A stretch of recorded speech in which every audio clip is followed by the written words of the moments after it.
So let's get into this. I'm gonna start on Driller just to just for the explanation. So the way that heat works on the bugs, you have weapons like the flamethrower, which just deal the direct damage, right? So whenever you hit something with the stream of flame, it does damage to their health bar. That's not the heat. The heat is the little hexagon to the left of their health bar. It fills up with red. It has a little flame symbol in it. And when it fills up all the way to red, it turns into a white hexagon with a red flame symbol in it. And when it turns white, that means that they are all the way on fire and they are taking the damage from the damage over time of it. So with with the with the flamethrower, every time you hit it with flame, it deals a certain amount of heat. So imagine every bug has they have a bar from 0 to 100, and when the heat gets to 100, that is when they get lit on fire and they start taking the damage over time. So each time you do damage with a weapon that does fire, it adds a certain amount of heat. So if it's 0 to 100, the crisper applies, say, like, I think it's around 20 heat every time it does damage. So you have to hit something with the stream 5 times, and then it'll light it on fire all the way. So it has to build up that heat until it gets to 100, and then the bug lights on fire. And then if it's a robot, any of the robots, the patrol bots, the turrets, the nemesis, if their heat bar gets all the way full, then they just immediately die. The nemesis can be at like half health and just go kaput. It's really useful for that if you have multiple people with applying fire, because it's hard to light the nemesis on fire because it has really fast cooling.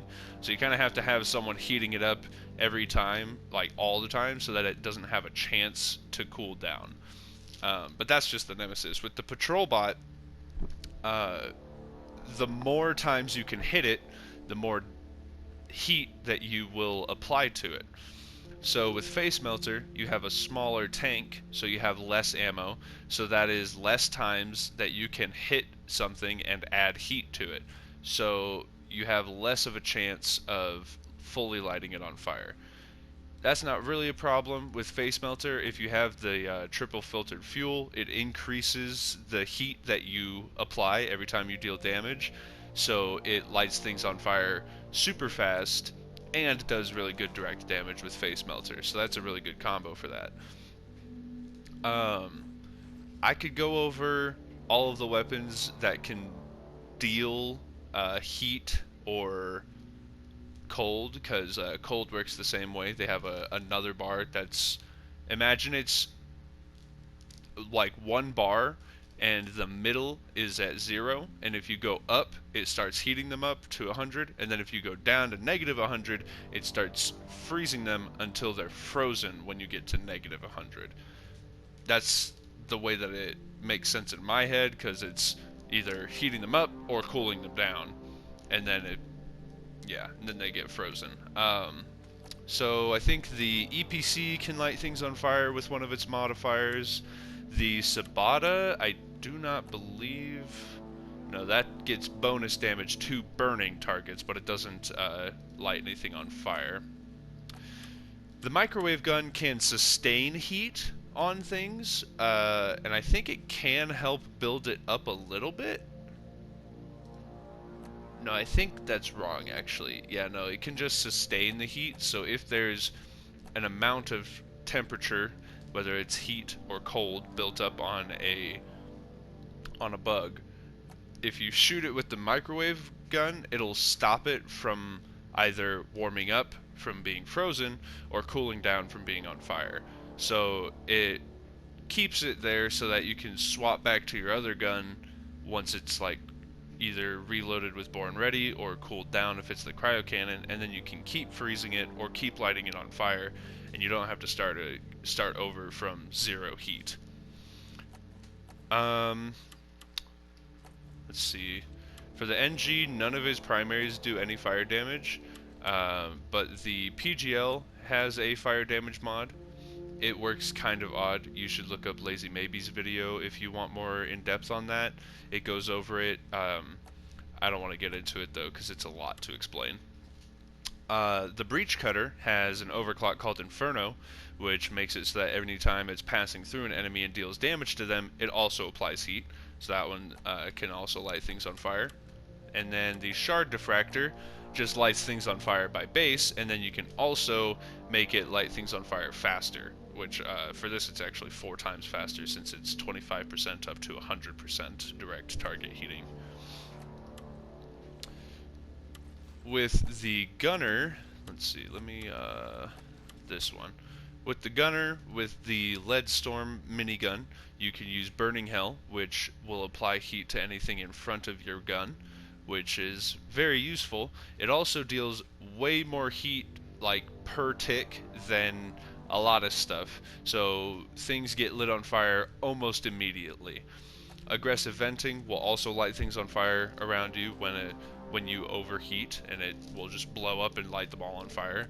And then Hot Bullets takes the damage that you do and takes half of it, turns it into heat, keeps the damage the same, but it deals half that amount of damage in heat to enemies with every bullet. So 10 damage, so you deal 5 heat every time you hit something until it's on fire. There's nothing for the autocannon that does fire. And then the Hurricane has the napalm infused rounds. So that one takes 33% of your damage and turns it into heat. Let me find this one. Alright, this is the build that I was looking for.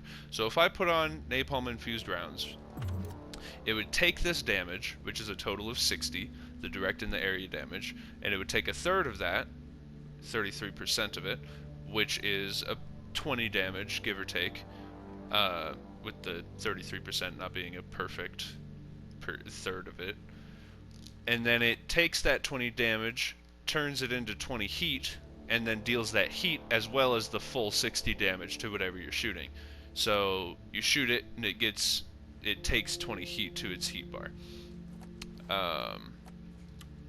I don't think there's anything with the Bulldog. The volatile bullets is odd. It won't light things on fire, but it will keep them on fire if they are already on fire.